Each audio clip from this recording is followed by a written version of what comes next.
गुरु प्यारे साध संगत जी, राधा स्वामी जी, प्यारी साध संगत जी, आप सभी के भीतर बैठे कुल मालिक को प्रणाम। आप सभी को प्रणाम। वाणी स्वामी जी महाराज। धाम अपने चलो रे भाई, पराए देश क्यों रहना। संगत जी, स्वामी जी महाराज के साथ साथ यही उपदेश सब संत महात्माओं का उपदेश है। हम गुरु नानक साहिब की वाणी भी सुनते हैं। ये संसार हमारा असली घर नहीं है, यही स्वामी जी महाराज भी फरमाते हैं। आप कहते हैं, ऐ प्यारे, ये दुनिया पराया देश है।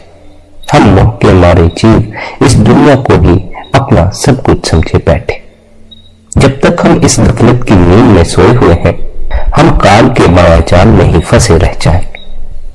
काल के मायाजाल में फंसने का अर्थ है घोर पीड़ा से गुजरना। यही हमने जन्मों जन्मों से किया भी है। माया के आशिक माया में ही लौट कर आते रहे। यहां आए फिर वही दुख, वही मुश्किल, वही गुनहगार लोग, वही धर्मों के झगड़े, वही परिवार के मसले। नतीजा क्या निकला? हर जन्म यही दुख में बीता। और ख्याल रहे, जो जन्म मस्ती में बीतता है, आनंद में बीतता है, वो फिर आखिरी ही होता है। फिर जीव हर बंधन से मुक्त होकर उस परमात्मा, उस मालिक में समा जाता। यही स्वामी जी महाराज भी फरमाते हैं, धाम अपने चलो रे भाई, वहां चलो जो तुम्हारा सच्चा धाम है। वह धाम जहां वह कोई मालिक, वह परमात्मा रहता है। वहां जाकर ही उस मालिक में समा सकोगे और जन्म मरण के इस चक्कर से सदा के लिए मुक्त हो जाओ। आखिर क्या कारण है कि सभी संत महात्मा हमें बार बार इस पराये देश, इस माया की नगरी से परे अपने असल धाम की खोज करने का उपदेश देते हैं। इस माया की नगरी में भला ऐसी क्या कमी है जो हमें अपने असल धाम की खोज करनी चाहिए। यहां भी तो सुख और ऐशो-इशरत के अनेकों साधन मौजूद। यहां भी तो हम अपना घर बना सकते हैं, परिवार बना सकते हैं, अनेकों रिश्ते बना सकते हैं। तब फिर भला हमें इसके अलावा अपने किसी और घर की खोज करने की क्या आवश्यकता? क्या हमें इस घर को छोड़कर उस घर में जाना होगा? नहीं, हमें यह दुनिया छोड़कर उस घर में नहीं जाना। दुनिया में रहते हुए उस घर का पता लगा लेना। एक तो मालिक का घर यह दुनिया है, क्योंकि दुनिया है तो यह दुनिया वाले ही रहते हैं। फिर एक घर मालिक का ऐसा भी है जहां वह परमात्मा स्वयं बैठा हुआ। उस घर का हमें कुछ भी पता नहीं।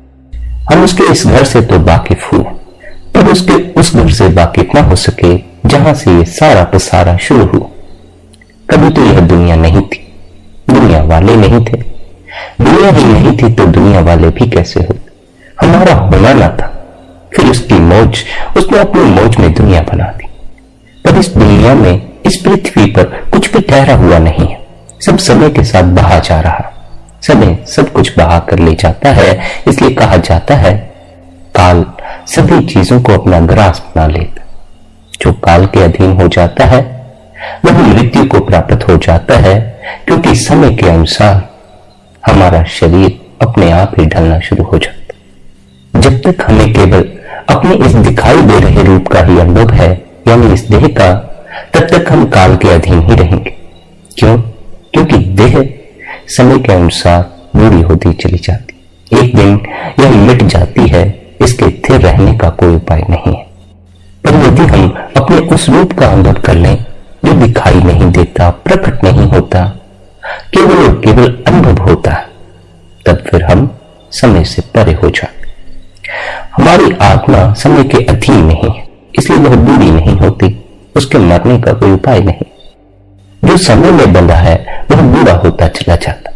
यही कारण है संत महात्मा हमें अपनी आत्मा की पहचान करने का उपदेश देते, क्योंकि उसने कभी मिटना नहीं। हम जिस तल पर अभी खड़े हैं वह तल एक दिन मिट जाएगा। इसका अफसोस हमें आखिरी घड़ी में ना हो। इसलिए संत हमें जीते जी ही जागने का उपदेश देते। हमें जगाते हुए कहते हैं, धाम अपने चलो रे भाई, पराए देश क्यों रहना। क्यों अपने धाम चलो? क्योंकि हम सब दुनिया के जीव सुख और शांति प्राप्त करना चाहते। आप भी, मैं भी, हम सभी सुख और शांति हासिल करना चाहते। सुख और शांति की प्राप्ति के लिए आमतौर पर हमारा ख्याल किस ओर जाता है? हम सुख और शांति हासिल करने के लिए क्या करते हैं? रचना की शक्लों, रचना के पदार्थों की ओर हमारा ख्याल जाता है। हम जब सुख और शांति के बारे में सोचते हैं, हमें रचना की शक्लें और रचना के पदार्थ ही नजर आते हैं, इनका ही स्मरण आता है। इसके अतिरिक्त सुखी होने का, शांत होने का हमें कोई और उपाय नजर नहीं आता। आप फरमाते हैं, इनमें से न आज तक किसी को हमेशा के लिए सुख और शांति प्राप्त हुई है और ना ही आगे भी कभी रचना की शक्लों और रचना के पदार्थों में किसी को सुख और शांति प्राप्त हो सकती, क्योंकि जिन शक्लों, जिन पदार्थों में हम सुख ढूंढने की कोशिश करते हैं, इन सभी को नष्ट हो जाना है, इन सभी को फना हो जाना। ये सब आर्जी या अस्थाई हैं, इसलिए इनकी खुशी और शांति केवल आर्जी ही हो सकती है। इन जो भी थोड़े बहुत सुख नजर आते हैं, समय के साथ सब दुखों में बदलने शुरू हो जाते। ये जो भी परमात्मा ने हमें दातें दी हुई हैं, जिन्हें हम सुख का कारण समझे बैठे हैं, इनके मिलने के साथ ही जीव के भीतर यह डर और भय भी बैठ जाता है कि कहीं ये हमारे हाथ से निकल ना जाए, कहीं परमात्मा हमसे हमारी खुशियां वापस ना ले ले। जिस चीज के जाने का 24 घंटे हमारे मन में भय बना हुआ है, डर बना हुआ है, वही खुशी धीरे धीरे दुखों में बदलती जाती। शादी होती है, मन में कितनी खुशी महसूस होती, कितने दान पुण्य हम करते हैं, नाच गाने होते हैं, साथ ही मन में डर बैठ जाता है कि साथी कहीं बदकार ना हो जाए, जुआरी ना हो जाए, शराबी ना हो जाए, फजूल खर्ची ना कर दे, पड़ोसियों से लड़ना ना शुरू कर दे, बीमार ना हो जाए, कहीं परमात्मा उसे वापिस ना बुला ले। ये जो मन में डर बैठ जाता है, यह हमारे जीवन को नर्क बना देता। हमारे बाल बच्चे होते हैं, मन में जरूर खुशी होती है, साथ ही मन में भय और डर बैठ जाता है कि इनकी परवरिश अब हम किस तरह करेंगे, इनके खर्चों के लिए इतना पैसा कहां से लाएंगे, किन स्कूलों में दाखिला करवाएंगे, कहीं बुरी संगत में ना पड़ जाएं, डाकू ना बन जाएं, शराबी ना बन जाएं, आवारा गर्द ना बन जाएं। इन्हीं सारी फिक्र में हमारा जीवन गुजरना शुरू हो जाए। वह औलाद जिसमें हमें सुख नजर आता था, वही औलाद आहिस्ता आहिस्ता हमारे लिए दुख का कारण बन जाता। फिर जीव जब परिवार में भी सुख नहीं ढूंढ पाता, फिर हुकूमत में सुख ढूंढने की कोशिश करता। पहले धन में सुख ढूंढता है, धन में सुख हासिल नहीं होता, परिवार में ढूंढना शुरू कर देता। परिवार में ढूंढता है, परिवार में सुख हासिल नहीं होता, फिर हुकूमत में सुख ढूंढना शुरू कर देता। फिर पत्नी ही सेवा करे ऐसा नहीं, पूरा समाज सेवा करे ऐसी मनोदशा हो जाती। फिर सभी के मालिक बन जाना चाहते हैं, सबसे ऊपर हो जाना चाहते हैं, सब पर अपना राज जमाना चाहते। जैसा कहें वैसा लोग करें। अब ऐसी हालत होने पर ही उन्हें सुख नजर आता। अगर लोग उनके कहे अनुसार ना चले तो वे दुखी होते। वे लोगों को अपने अनुसार चलाना चाहते। लोग उनके गले में फूलों के हार डालें, उनके जुलूस निकालें, उनकी वाहवाही करें तो उनका मन फूला नहीं समा। उन्हें तो लोगों की भीड़ चाहिए। हुकूमत के नशे में जी रहा जीव लोगों की भीड़ के बिना जी नहीं सकता। जितने लोग उसके आगे सर झुकाएंगे, उतना ही उसे अपने बड़े होने का अहंकार भी होगा। इसलिए संतों ने जीव को सदा हुकूमत के नशे से दूर रहने को कहा। दूसरों पे राज करने की यह जो अहंकार से भरी हुई वृत्ति है, यह जीव का विनाश कर देती। दूसरों के मालिक बन जाना, दूसरों से अपनी सेवा करवाना, बस यहीं से जीव कठोर होना शुरू हो जाता। जब हम सेवा करते हैं तो निर्मल बनते हैं। जब हम अपनी सेवा करवाने बैठ जाते, फिर हम कठोर बनते चले जाते। इसलिए सद्गुरु सेवा करने को कहते हैं, सेवा करवाने को नहीं कहते। हम करवाने में ज्यादा खुश हैं, करने में तो हमारी खुशी इतनी होती नहीं। करने में तो हम करते करते ही लड़ने झगड़ने लग जाते, आपस में ही सेवादार लड़ने लग जाते। सेवा करने जाते हैं निर्मल होने की खातिर, सेवा करते करते ही कठोर हो जाते। सेवा भी यदि हमें निर्मल न बना सके, तब फिर हमें अपने भीतर बदलाव लाने की आवश्यकता है। बाहर तो ठीक है, बाहर तो सेवा कर रहे हैं, बाहर तो गुरु का उपदेश मान रहे हैं, लेकिन भीतर सेवा का भाव नहीं है, भीतर तो कुछ और ही चल रहा है। अधिकांश जीव सेवा कर रहे हैं, कुछ तो यही सोचकर सेवा करते हैं कि अगर गुरु के वहां सेवा कराएंगे तो हमारे बिगड़े हुए काम सुधर जाएंगे, रुके हुए काम शुरू हो जाएंगे।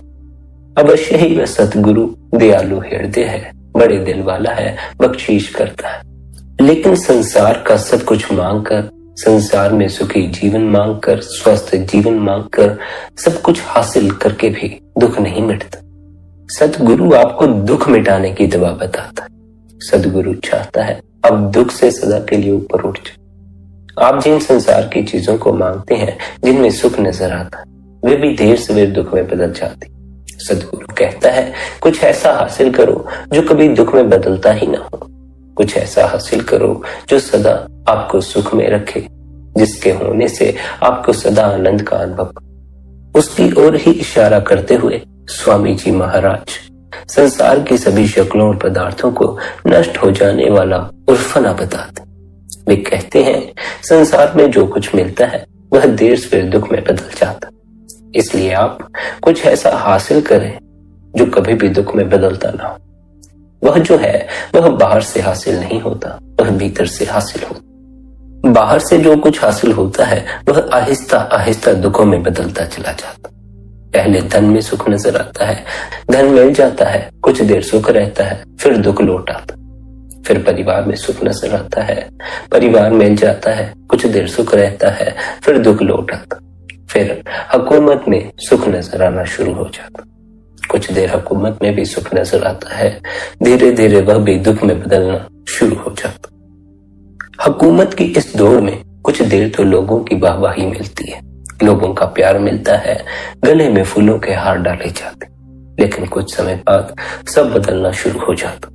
वे लोग जो कल तक फूलों के हार लेकर आ रहे थे, कुछ समय बाद कांटों के हार लेकर खड़े हो जाते। वे लोग जो कल तक प्रशंसा कर रहे थे, कुछ समय बाद बदनामी करना शुरू कर देते। जो मशहूर हुए वे बदनाम भी हुए। अब तक ऐसा कोई मशहूर नहीं हुआ जो बदनामी से बच गया हो। लांछन लगाने वाले कहीं ना कहीं से आ ही जाते, सभी पर लांछन लगाने वाले इस संसार में मिल जाते, लेकिन फिर भी मशहूर होने में सुख नजर आता, लोगों की वाहवाही बटोरने में सुख नजर आता है, इसलिए जीव हुकूमत के नशे में चूर हो जाता। पर जब हम बड़े बड़े लीडरों की जिंदगियों के बारे में पढ़ते हैं, हमारे मन में भी डर और भय बैठ जाता है कि कहीं हमारी भी यही हालत ना हो जाए, हमें कहीं गोलियों का निशाना ना बना दिया जाए, कहीं हमारी इंक्वायरी, कहीं हमारी जांच पड़ताल ना शुरू हो जाए, अखबारों में हमारी मिट्टी पलीद होनी ना शुरू हो जाए, रातों रात दूसरी पार्टी उठकर हमें जेल खाने में न डाल दे। यह जो मन में भय और डर बैठा हुआ है, यह हमारी दुनिया की मान बढ़ियाई को दुखों में बदल देता। जब धन दौलत आती है, मन में जरूर खुशी महसूस होती है, साथ ही यह भी फिक्र लग जाती है इनकम टैक्स वाले छापे न डाल दें, सेल टैक्स का चक्कर ना पड़ जाए, शेयरों की कीमत ना कम हो जाए। यह जो भय है, इसके कारण दिल के दौरे पड़ने शुरू हो जाते, शुगर, ब्लड प्रेशर की बीमारियां लग जाती, मानसिक दबाव हो जाता। यह हमारा रुपया पैसा ही हमारे लिए दुख का कारण बनकर खड़ा हो जाता। हम शराबों कबाबों की लश्तों में सुख ढूंढते हैं।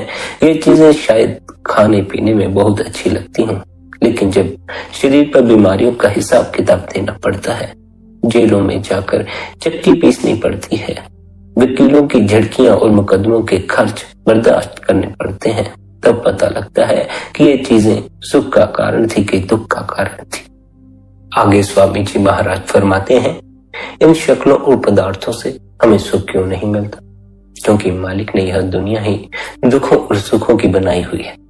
कोई आदमी नहीं मिलता जिसे दुख ही दुख भोगने पड़ते हों। कभी सुख की सांस तो हर एक को आती ही है। कोई ऐसा भी नहीं मिलता है जो सदा के लिए सुख ही भोगता रहा हो। कभी ना कभी दुख का सामना तो उसे भी करना पड़ता। अगर 10 दिन सुख के बीच जाते हैं तो थोड़ा बहुत दुख का सामना भी करना पड़ता। अगर 10 दिन दुख के बीच जाते हैं तो फिर थोड़े दिन सुख की सांस भी आ जाती।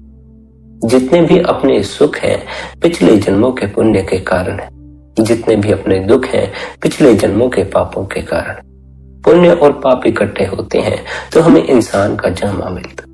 हमें शरीर में बैठकर पुण्य का भी हिसाब देना है, पापों का भी हिसाब देगा। पुण्य के कारण सुखी हो रहे हैं, पापों के कारण दुखी हो रहे हैं। किसी के ज्यादा पुण्य है, थोड़े पाप हैं, वह ज्यादा सुखी नजर आता है, थोड़ा दुखी नजर आता। किसी के पापों का बोझ बहुत ज्यादा है, पुण्य का बोझ कम है, वह ज्यादा दुखी और थोड़ा सुखी नजर आता। लेकिन जितने जी इस संसार में हैं, सुख और दुख दोनों का अनुभव करते हैं। ऐसा नहीं कि कोई एक ही चीज का सदा के लिए अनुभव करता रह जाए। अगर आप एक ही चीज का सदा के लिए अनुभव करते रहे तो फिर उससे इतनी ऊब पैदा हो जाएगी कि फिर आपको जीने में कोई रस ही नहीं रह जाए। अगर आपको सदा के लिए सुख मिलना शुरू हो जाए तो सुख ही आपके लिए ऊब पैदा कर देगा और फिर आपको सुख में भी दुख नजर आए। फिर आप अपने को दुखी करने के तरीके खोजने शुरू कर दें। इसलिए परमात्मा ने सदा के लिए एक ही अनुभव में जीने की व्यवस्था नहीं की। आप सदा के लिए ना तो दुख में जी सकते हैं न सुख में जी सकते। अगर आप सदा के लिए एक में जीना शुरू हो गए फिर आपको जीने में कोई मजा नहीं आएगा, फिर आप जीना ही नहीं चाहेंगे। यह तो दुख और सुख दोनों जीवन में बने रहते हैं। इसलिए जब थोड़ा थोड़ा दुख आता है तो जीव को सुखी होने की प्रेरणा देता, जीव सुखी होने की आशा से भरता। जब सुख आता है तो जीव उतने से सुख पर ही ठहर जाता है, भूल जाता है कि मैं जिस सुख का अनुभव कर रहा हूं ये बाहर की शक्लों और पदार्थों से मिल रहा है, यह थोड़े समय में विलीन हो जाए। इसलिए उस सुख के समय का उपयोग अपने भीतर उतरने के लिए नहीं कर पाता। भीतर छिपा है परम सुख, उस सुख को हासिल कर लिया जाए तो फिर कभी भी दुखी नहीं हुआ जाता। वह सुख एक बार हासिल हो जाए फिर कभी नहीं मिटता। जैसे बाहर के सुख नष्ट हो जाते हैं, आंतरिक सुख कभी नष्ट नहीं हो। आंतरिक सुख सदा बरकरार है। और क्योंकि हम सदा सुखी होना चाहते हैं इसलिए सद्गुरुओं ने हमें सदा सुखी होने का कौन सा मार्ग बताया है? आंतरिक मार्ग। सद्गुरु समझाता है सदा के लिए सुखी होना है तो फिर अपने भीतर उतर जाओ। भीतर सुख का खजाना मौजूद है। जिसने भी अपने भीतर डुबकी मारी उसका स्वयं का जीवन तो सुखी हुआ ही और उसके आभामंडल में आए जीवों को भी सुख का अनुभव हुआ। इस बात को स्मरण रखें, बाहर से कभी न कभी जीव को सुखी होने की आशा बनी रहती है। इसलिए जीव दुखों में भी जीने को राजी हो जाए। सोचता है आज दुख है तो देर से देर सुख हो ही जाए। कुछ समय और इंतजार कर लेते हैं फिर सुख की घड़ियां आ ही जाएंगी। और इसी सोच के कारण जीने की आशा बनी रहती। सुख दुख दोनों मौजूद हैं, इसलिए आपकी जीने की आशा बरकरार। अगर सदा के लिए सुखी हो गए तो फिर जीने का जी ही नहीं करेगा, उससे उब जाओगे, बोर हो जाओगे। सदा के लिए दुखी हो गए तो फिर उसका परिणाम तो सदा ही जीव को अहित की तरफ ही लेकर गया। आपको परमात्मा ने इस संसार में दुखी होने के लिए नहीं भेजा है, सदा के लिए सुखी हो जाने के लिए भेजा। अवश्य ही हम सब जब इस संसार में आते हैं तो हमें सुखी होने की कला का कोई पता नहीं होता। हम जितना सुख के बारे में समझ पाते हैं वह बाहर के सुख होते। जब तक हमारा किसी पूर्ण सद्गुरु से मिलाप नहीं होता तब तक हम यही समझते हैं कि सुख मिलता है बाहर से चीजें इकट्ठी करने से, धन इकट्ठा कर लेने से, महंगा फोन ले लेने से, महंगी गाड़ी ले लेने से, परिवार बना लेने से। लेकिन जब सद्गुरु हमें मिलता है तो वो हमें असल समझ बख्शता और वो हमें अपनी बात को ऐसे ही मानने के लिए नहीं कह देता। वो कहता है अपने जीवन को अपनी आंखों के सामने रखो और अपने जीवन के अनुभव के आधार पर स्वयं से इस ओर विचार करके देखो। क्या बाहर ढूंढते ढूंढते इतना सुख की खोज करते करते सुख मिला कि नहीं मिला? अगर बाहर खोजने पर, बार बार बाहर तलाशने पर, नए नए ढंग से सुख हासिल करने के बाद भी सुख फिर विलीन हो जाता है, तब फिर सुखी होने का कोई भी उपाय बाहर मौजूद नहीं। फिर तो एक ही उपाय है, अपने भीतर उतर जाओ, अपने अंतस की गहराई में उतर जाओ। अंतस की गहराई में छिपा वह सुख भले ही नजर न आता हो, लेकिन वह सुख नजर आने वाले सभी सुखों को फीका डाल देता। अंतस के उस सुख को समझा नहीं जा सकता या समझाया नहीं जा सकता। अगर आप सोचें कि समझने से ही उसकी समझ आ जाएगी तो ऐसा कभी नहीं होने वाला। उस सुख का अनुभव करने के लिए आपको अपने भीतर उतरने की तैयारी करनी होगी, ध्यान में बैठना होगा, भजन बंदगी करनी होगी। सद्गुरु ने जो भीतर उतरने का तरीका समझाया है उस तरीके पर निरंतर सच्ची लगन से, सच्ची मेहनत से आगे बढ़ते रहना। यह जितना भी सारा अंतस का उपदेश है, यह सारा उपदेश व्यर्थ हो जाएगा अगर आप भीतर उतरेंगे नहीं, ध्यान में बैठेंगे नहीं, अंतस में देखने की कोई तैयारी नहीं करें। अगर आप भीतर नहीं उतरेंगे फिर ये शब्द की बातें, धुन की बातें सभी व्यर्थ हो जाए। कहने और सुनने से शब्द के प्रकाश का अनुभव नहीं हो जाता, कहने और सुनने से शब्द की धुन का अनुभव नहीं हो जाता। उसकी खातिर तो भीतर उतरना पड़ता। अगर आप कहें कि भीतर उतरने का समय ही नहीं मिलता, तब फिर ठीक है, फिर आगे आपसे क्या कहा जाए, फिर आगे कुछ भी नहीं कहा जा सकता। जब भीतर उतरने के लिए समय ही नहीं मिलता तो उससे आगे की बात करना तो बिल्कुल ही व्यर्थ। भीतर उतरें, भीतर का कोई अनुभव हो, उस अनुभव के बारे में कोई बात करें। ऐसा अनुभव हुआ, वैसा अनुभव हुआ, वैसा अनुभव क्यों हुआ, कैसे हुआ, इसकी समझ गुरुओं के सत्संग से हासिल करें, तब कुछ आगे की बात बन सकती। जब चले ही नहीं तो रास्ते में क्या कष्ट आने वाले हैं, किन किन परेशानियों का सामना करना पड़ेगा, इसकी बात करना ही व्यर्थ हो जाए। इसलिए अध्यात्म के मार्ग पर किसी से किसी तरह की कोई जोर जबरदस्ती नहीं की जाती। यह नहीं कहा जाता कि चलो ही, इस मार्ग पर चलना ही एकमात्र मार्ग है, इस तरफ चलो फिर देखो सुख का अनुभव होता। जीव की अपनी मर्जी है। अध्यात्म जीव को स्वतंत्रता देता, जैसा जीव चाहे वैसा जीवन में कर सकता। अगर जीव चाहे कि वह भजन बंदगी में नहीं बैठना चाहता तो नहीं बैठता, उसे कौन रोकता है, कोई नहीं रोकता। गुरु भी आकर कुछ कहता थोड़ी है, कुछ भी नहीं कहता। अगर जीव चाहे उसे संसार में ही भटकना तो वह संसार में ही भटकता है, ना तो गुरु उसे रोकता है, ना वह परमात्मा उसे रोकता। कोई भी जीव पर किसी तरह की रोक नहीं लगाई जाती। जीव स्वतंत्र है, जो चाहे कर सकता। इसलिए यहाँ बात गुरु के मार्ग बताने से ज्यादा शिष्य के चलने पर निर्भर करती। गुरु तो मार्ग बता देता है, लेकिन चलने वाला शिष्य कभी कभार ही कोई विरला ही मिलता। अधिकांश जीवों के पास तो यह बहाना पक्का ही हो गया है कि समय नहीं मिलता। मेरे पास तो ऐसी कोई सुविधा नहीं है कि अपने समय में से कुछ समय निकाल कर आपको दे। आपको अपने ही समय का सदुपयोग करना होगा। जितना समय आपको मिला है, दिन के 24 घंटे मिले हैं, उन 24 घंटे में से कुछ समय, आधा पौना घंटा ही ध्यान में बैठने के लिए निकाल। ध्यान में बैठने का अर्थ है सभी कर्जों फर्जों से कुछ घड़ी के लिए अपने को अलग कर लेना, सभी बातों से कुछ घड़ी के लिए आधा पौना घंटा अलग होकर बैठ जाना। आधे पौने घंटे के लिए कोई ख्याल उठाए तो उससे अपने आप को जोड़ नहीं लेना, अपने तादात्म्य को मन से अलग ही बनाए रखना। आप अगर किसी भी विचार से अपने आप को नहीं जोड़ेंगे तब फिर आपका मन से तादात्म्य अपने आप ही टूट जाएगा। विचार उठते हैं, हम ध्यान में बैठते हैं, आधा पौना घंटा आंख बंद करके शांत होकर बैठते हैं, लेकिन भीतर विचार उठाते। विचार जब उठाते हैं तो हम उन विचारों के साथ अपना संबंध जोड़ लेते। जोड़ लेने का कारण है कि वे विचार उठते ही हमारे संबंध में, लेकिन हम अपने आप को भी कहाँ जानते। हमने अपने आप को जितना जाना है वह बहुत ही थोड़ा, जितना हम नहीं जान सके वह असीम है।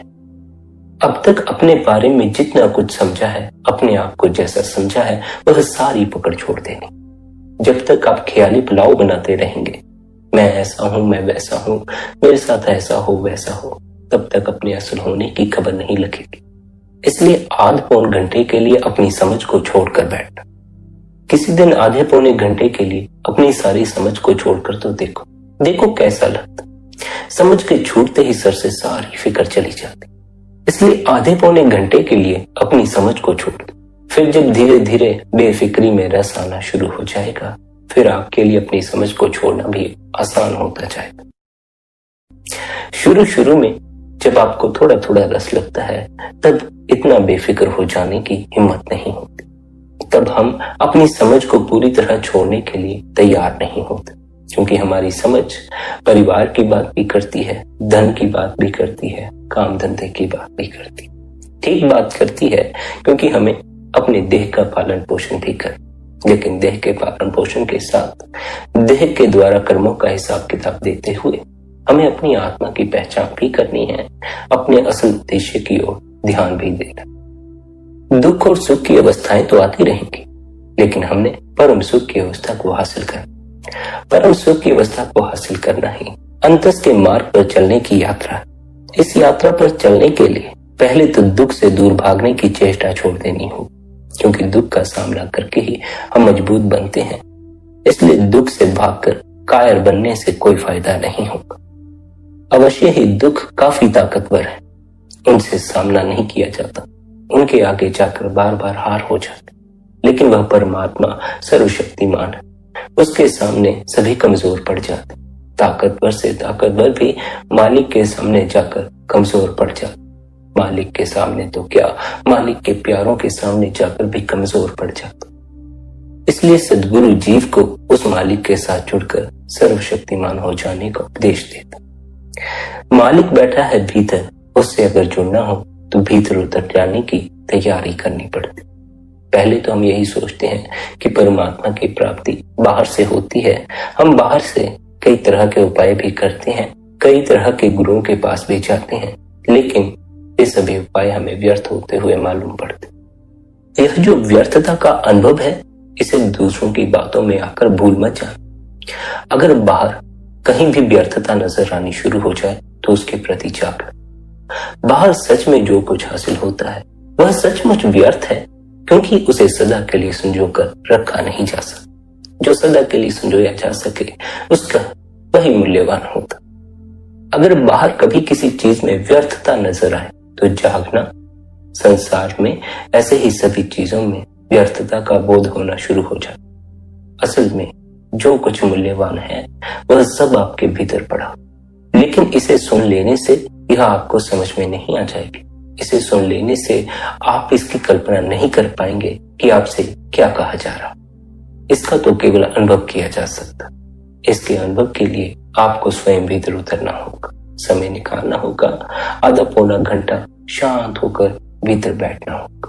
हर तरफ से अपने तदात्म को तोड़कर अकेले होकर बैठना होगा। ऐसे बैठना होगा जैसे मानो पूरे संसार में अकेले ही रह गए। जरा सोचो, कभी अकेले ही रह जाओ, फिर जीवन में करने को क्या रह जाएगा। कुछ दिन तो घूमने फिरने का चाह बना रहेगा, लेकिन जैसे जैसे अकेले होने का अनुभव होता जाएगा फिर सभी चाह मिटते चले जाएंगे। ये जो सभी मन के चाव हैं, यह भीड़ के कारण पैदा होते।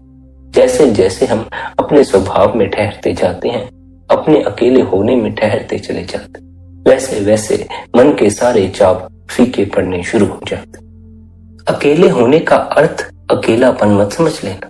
ऐसा मत समझ लेना कि आप अकेले हो जाओ। जब हम भीतर से अकेले हो जाते हैं तब हम पूर्ण हो जाते हैं। जब हम बाहर से अकेले होते हैं तब हम अधूरे रह जाते। इसलिए सद्गुरु भीतर से अकेले हो जाने का उपदेश देता। बाहर तो स्त्री और पुरुष का साथ है, दोनों का मिलन ही पूर्णता का प्रतीक बनता। लेकिन भीतर किसी का साथ हो तब फिर हम पूर्ण नहीं हो पाते। भीतर तो जो अकेला हो जाता है वही पूर्ण होता। जो भीतर अकेला हो जाता है वह परमात्मा हो जाता। वह परमात्मा आपके भीतर बैठा है, आपसे मिलाप के लिए तरसता। उससे मिलाप के लिए आप पूरी तरह भीतर अकेले हो जाए। मन का साथ भी छोड़ दें, मन का साथ भी न पकड़े रखें, मन के भरोसे भी न रहें, बिल्कुल अकेले हो जाए। अगर मन साथ देने की कोशिश भी करे तब भी इसके साथ को दूर से ही नमस्कार कर दीजिए। मन अगर आधा पौना घंटा जब आप ध्यान में बैठे कहे कि मैं तुम्हारा बंदगी में साथ दे देता हूं, तब इसका बंदगी में भी साथ मत लेना। इसे जो करना हो करने देना। आप अपने में अकेले होते चले जाते, इसका साथ भी छोड़ देना। हर बात से अपना साथ छोड़ देना, अपनी समझ से, अपने मन से, अपनी देह से अपना साथ छोड़कर बिल्कुल खाली होकर बैठ जाना। ऐसे खाली होकर बैठने में कठिनाई होगी, समझ तो नहीं आएगा साथ कैसे छोड़ना है। लेकिन जब आप निरंतर ध्यान में बैठेंगे, कुछ समय आंखें बंद करके अपने ही भीतर बिताएंगे, तो आपको धीरे धीरे अनुभव में आना शुरू हो जाएगा कि जब आप ध्यान भीतर टिकाते हैं तो अपने से ही साथ छूटना शुरू हो जाता। जब आप भीतर ध्यान टिकाते हैं तो अपने होने में ठहर जाते हैं, और उस होने में ठहरने पर ही जो कुछ आपने पकड़ रखा है वह छूटना शुरू हो जाता। लेकिन तब सब्र की आवश्यकता होती। अगर आप चाहेंगे 5-10 मिनट में ही सब छूट जाए, मन छूट जाए, देह का मोह छूट जाए, परिवार का मोह छूट जाए, तब फिर आप भूल में पड़ जाएंगे। जल्दबाजी की नहीं, सब्र की आवश्यकता है। आधा घंटा तो मन को ठहरने में ही लग जाता। दिन भर हम कामकाज करते हैं तो मन चलायमान होता है, मन को ऊर्जा देनी पड़ती। अगर मन को हम ऊर्जा न दें तो फिर हमारा सामाजिक कामकाज नहीं चल पाएगा। इसलिए मन को ऊर्जा देना भी जरूरी है, लेकिन ध्यान के समय इसे ऊर्जा देना बंद कर दीजिए। संसारिक कामकाज करते समय इसका चलायमान होना हमें संसार में गति करवाता, लेकिन ध्यान में अगर यह चलायमान हो तो फिर हम उस तरफ गति नहीं कर पाते। इसलिए ध्यान के समय इसे ऊर्जा देनी बंद कर देनी है। इसे ऊर्जा देनी अगर बंद करनी हो तो उसका सीधा सा ढंग है, इसकी तरफ ध्यान देना ही बंद कर दो। यह जो बोलता है, यह जो कहता है, उस तरफ ध्यान ही मत दो। अपने होने के प्रति जागो, उसके प्रति जागो जो इस मन की बातों को सुन रहा है, इस मन के विचारों को देख रहा है। अब तक तो हम अपने को विचार समझते आए हैं, लेकिन अगर आप थोड़ी सी गौर करके देखें तो आप पाएंगे आप विचार नहीं हैं, आप अपने भीतर चलते विचारों को देखते हैं। जैसे जैसे आप मन को देखना शुरू करोगे, आपका यह बोध और भी प्रगाढ़ होता जाएगा कि मैं विचार नहीं हूं, मैं विचारों को देखने वाला हूं। जब यह पता लग गया कि मैं विचार नहीं, मैं देखने वाला हूं, तो फिर आपका मन से तादात्म्य टूट गया। फिर आपके लिए देखने वाले के प्रति जागने में आसानी हो जाए। अगर देखने वाले का जरा सा अनुभव हाथ आ जाए, फिर उस अनुभव को आगे बढ़ाने में आसानी हो जाए। लेकिन अगर आप देखने वाले के बारे में केवल सुन और समझ रहे हैं, तब उससे आपके जीवन में कोई बदलाव नहीं आने वाला। इसलिए जो सुना है, जो समझा है, उसके अनुभव तक पहुंचना भी। मन से परे हमारा होना है। हमने सुना तो कई बार है, समझा भी कई बार है, लेकिन उस अनुभव को अभी तक हासिल नहीं कर पाए। जिन्होंने शब्द के प्रकाश या शब्द की धुन के बारे में सुना है, उनमें से बहुत से हैं जिन्होंने सुना और समझा तो जरूर है, लेकिन उसका अभी तक कोई अनुभव नहीं हो पाया। अनुभव के लिए हमें निरंतर अपने भीतर उतरना पड़ता है। जब हम भीतर उतरते हैं तो क्योंकि हम संसार में भी उलझे होते हैं, मन को ताकत दी होती है, इसलिए कुछ समय के लिए मन चलायमान होता। अगर आप ध्यान में सब्र रख के बैठे तो आध पौन घंटे के बाद मन आपको ठहरा हुआ मिलेगा। लेकिन आपने ध्यान के समय मन को ताकत नहीं देनी है। इसे ताकत ना देने के लिए इसकी तरफ ध्यान नहीं देना। जैसे जैसे आप भीतर समय बिताना शुरू करेंगे, वैसे वैसे धीरे धीरे मन भी क्षीण होना शुरू हो जाए। जब आपने मन को ताकत देनी बंद कर दी तो उसे फिर आगे चलायमान होने के लिए गति नहीं मिलती। जितनी ताकत उसे पहले मिली हुई है, उतनी ताकत के आधार पर वह थोड़ी देर के लिए गतिशील जरूर रहता, लेकिन थोड़ी देर बाद वह अपने आप ही ठहर जाता।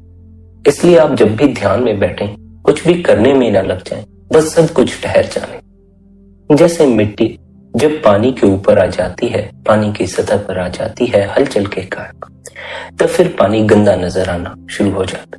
लेकिन जैसे जैसे मिट्टी नीचे बैठनी शुरू हो जाती है, पानी का साफ हिस्सा नजर आना शुरू हो जाए। लेकिन मिट्टी नीचे बैठे, उसके लिए हमें क्या करने की जरूरत है?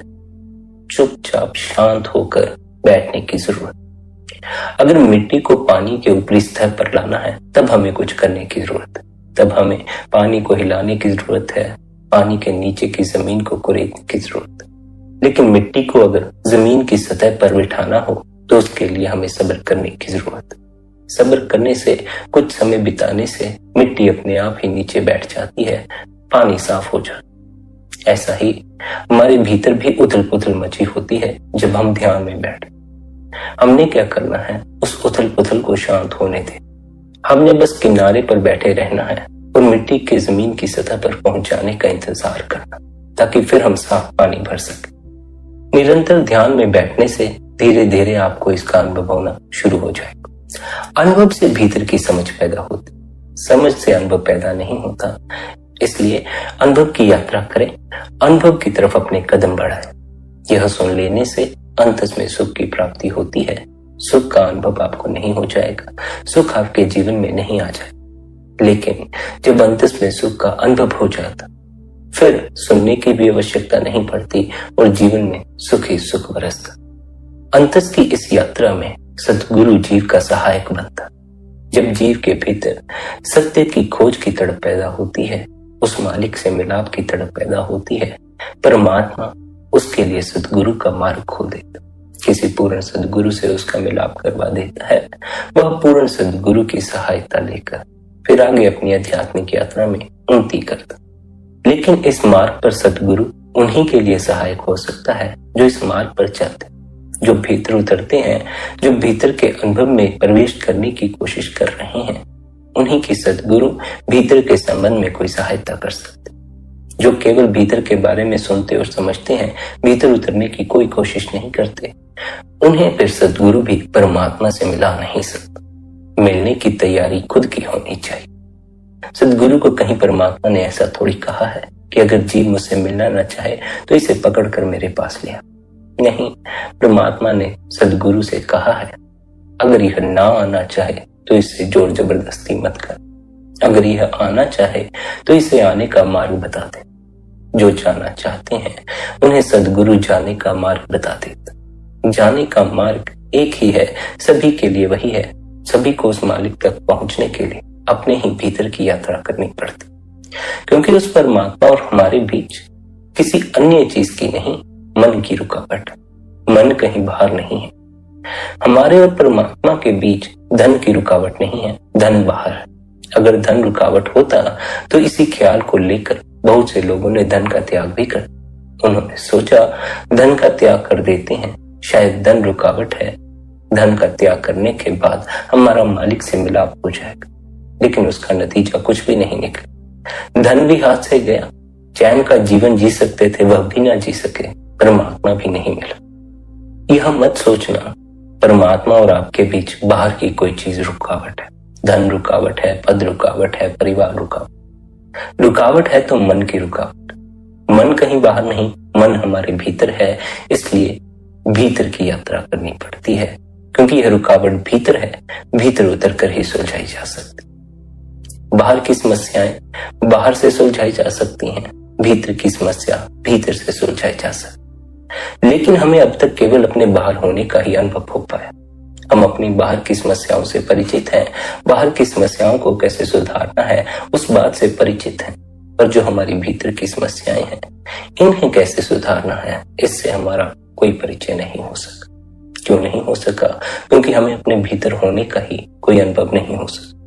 हमने कभी अपने भीतर होने पर ध्यान ही नहीं दिया। हमने कभी इस ओर ध्यान ही नहीं दिया कि अगर हम बाहर हैं तो फिर भीतर यह जो विचार चलते हैं, इन विचारों को कौन देखता?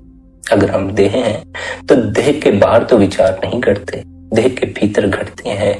भीतर घटते विचारों को कौन देख रहा है? वह तो देह नहीं हो सकती। देह तो अपनी आंखें भीतर की तरफ नहीं फेरती है, देह की आंखें तो बाहर की तरफ ही देखने में समर्थ है। जो बाहर है वही देह देख सकती है, और जब हम देह की आंखें बंद कर लेते हैं बाहर का दिखाई पड़ना बंद हो जाता। लेकिन भीतर जो मन के विचार हैं, मन के चित्र हैं, मन के दृश्य हैं, इन्हें कौन देख रहा है? इन्हें देखने वाला कौन है? उसकी पहचान करनी। उसकी पहचान ही आत्मा की पहचान है, और उसकी पहचान बिना अनुभव से हो नहीं सकती। सुनने और समझने से उसका ज्ञान हासिल नहीं होता, अनुभव से उसका ज्ञान हासिल होता है। इसलिए अनुभव की यात्रा करनी है।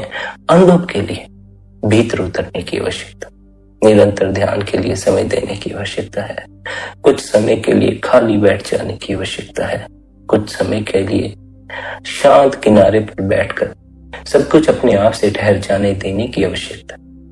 हम किसी भी चीज को ठहरने नहीं देते, हम अपने से उपद्रव करने में लगे हुए। हम अगर शांत होकर बैठ जाएं तो हमारे सारे उपद्रव भी शांत हो जाएं, लेकिन हम शांत होकर बैठने को राजी नहीं। फिर भी हम शांति हासिल करना चाहते, हम शांत होकर बैठने को तैयार नहीं हैं, पर अशांति में जीने को राजी भी नहीं। इसलिए स्वामी जी महाराज कहते हैं, हर जीव इस संसार में सुख और शांति की तलाश कर रहा है।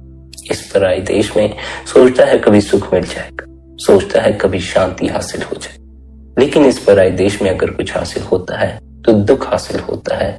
अशांति ही अशांति जीवन में इकट्ठी हो जाए।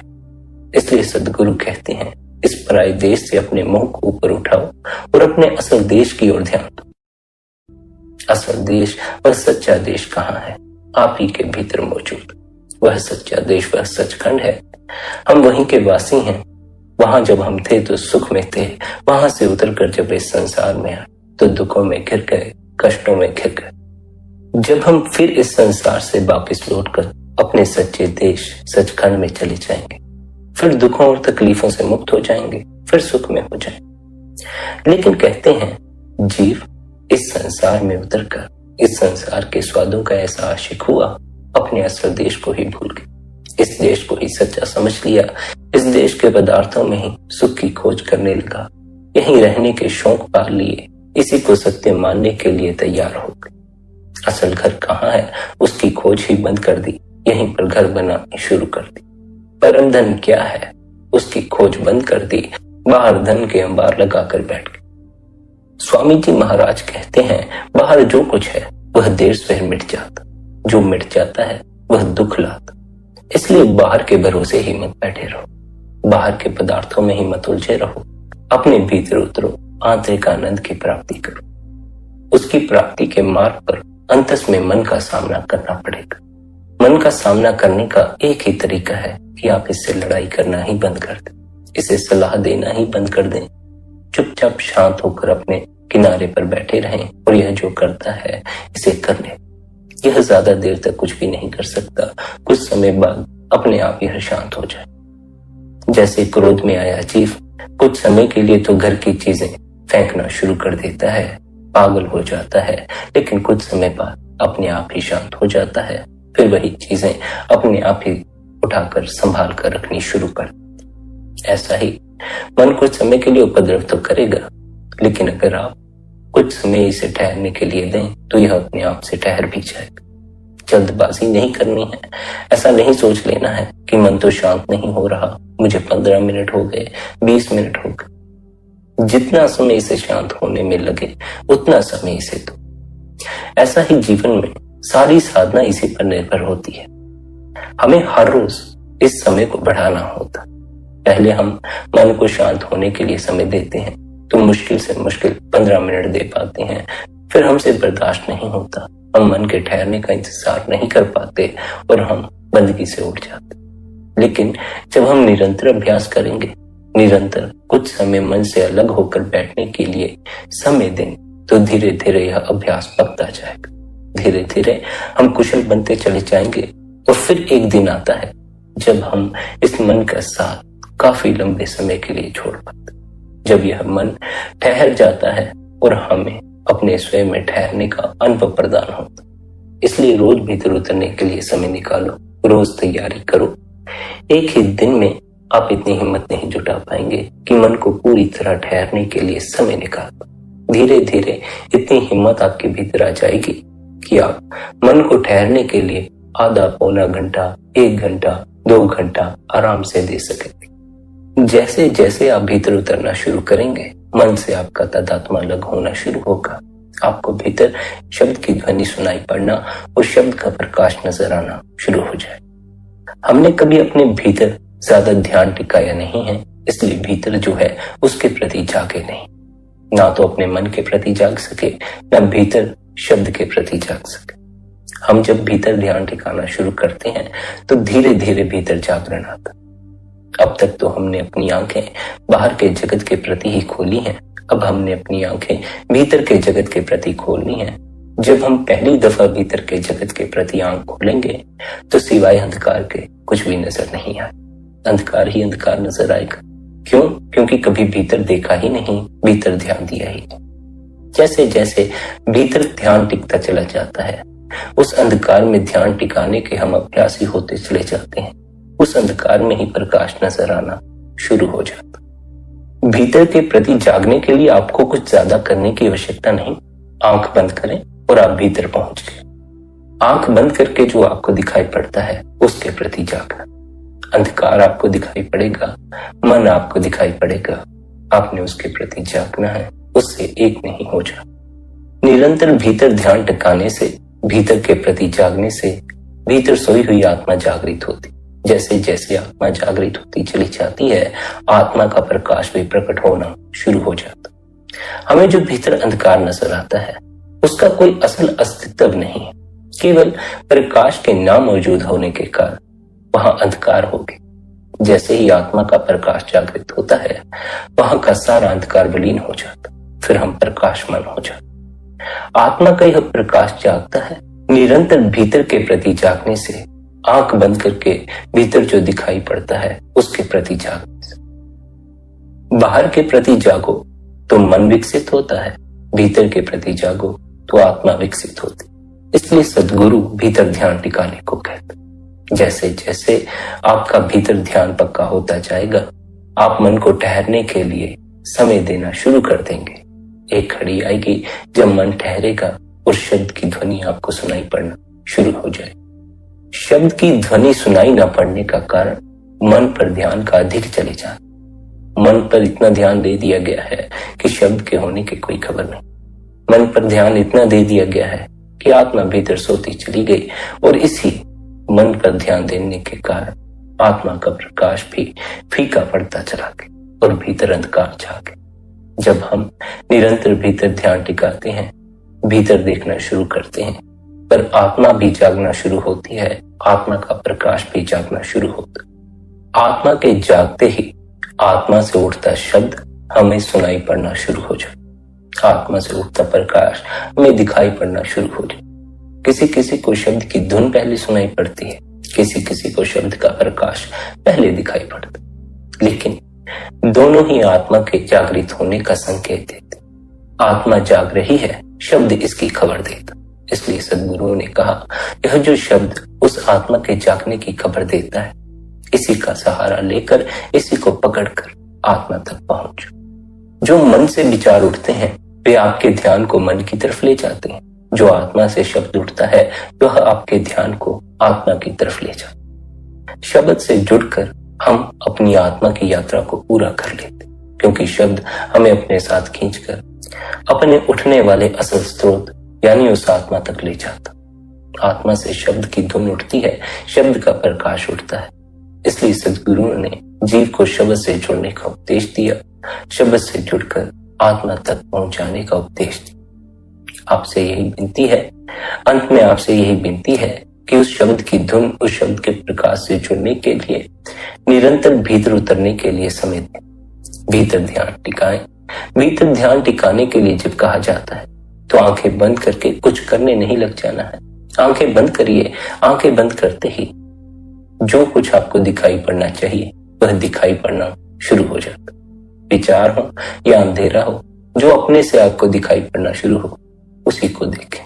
उसके अतिरिक्त अपनी तरफ से कुछ भी देखने की इच्छा ना करें। जो दिखाई पड़े, जो सुनाई पड़े, उसको चुपचाप शांत होकर देखते और सुनते रहे। पहले तो मन का ही शोर सुनाई पड़ेगा, मन की बातें ही दिखाई पड़ेंगी, संसार दिखाई पड़ेगा, संसार का शोर सुनाई पड़ेगा।